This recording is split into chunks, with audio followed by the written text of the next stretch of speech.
English club Manchester ইউনাইটেডের একাডেমিতে অনুশীলন করার সুযোগ পাচ্ছে বাংলাদেশের কিশোর ফুটবলাররা।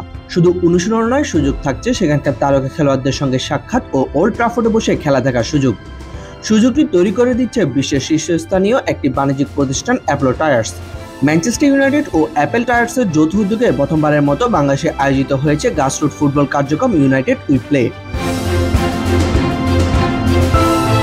বুধবার ও বৃহস্পতিবার শেখ জামাল ধানমন্ডি ক্লাব মাঠে বিকেল 4টা থেকে রাত 8টা পর্যন্ত চলে কিশোর ফুটবলারদের ট্রায়াল। অনলাইনে প্রায় 2000-এরও বেশি আবেদন পায় আয়োজকরা। তবে তাদের মধ্যে সবার আগে রেজিস্ট্রেশন করা 500 জনকে নিয়ে আয়োজিত হচ্ছে এই ট্রায়াল। এই 500 জনের থেকে ফাইনাল ট্রায়ালের জন্য 3 জনকে বেছে নিয়েছে ম্যানচেস্টার ইউনাইটেডের সকার স্কুলের প্রধান কোচ মাইকেল নিরি।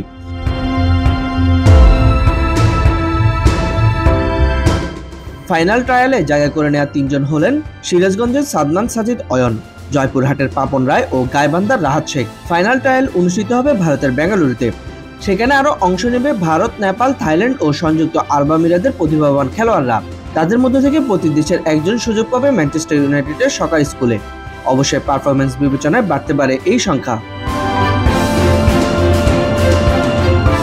বাংলাদেশের উঠতি ফুটবলারদের পারফরম্যান্সে রীতিমতো উচ্ছ্বসিত এই কোচ মাইকেল নিরি জানান, এখানকার ফুটবলারদের আগ্রহ আমাকে রীতিমতো বিস্মিত করেছে। অনেকে আছে দারুণ প্রতিভাবান। তাদের দীর্ঘমেয়াদী সুযোগ সুবিধা নিশ্চিত করতে পারলে বাংলাদেশ থেকে অনেক বড় ফুটবলার বের করে আনা সম্ভব, যারা একসময় ইউরোপিয়ান ক্লাবগুলোতে অনায়াসে খেলতে পারবে।